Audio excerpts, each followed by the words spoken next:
आदित्यानामहं विष्णुः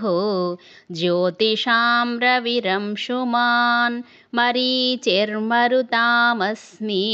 नक्षत्राणामहं शशी वेदानां सामवेदोऽस्मि देवानामस्मि वासवः इन्द्रियाणां मनश्चास्मि भूतानामस्मि चेतना रुद्राणां शङ्करश्चास्मि वित्तेशो यक्षरक्षसां वसूनां पावकश्चास्मि मेरुशिखरिणामहं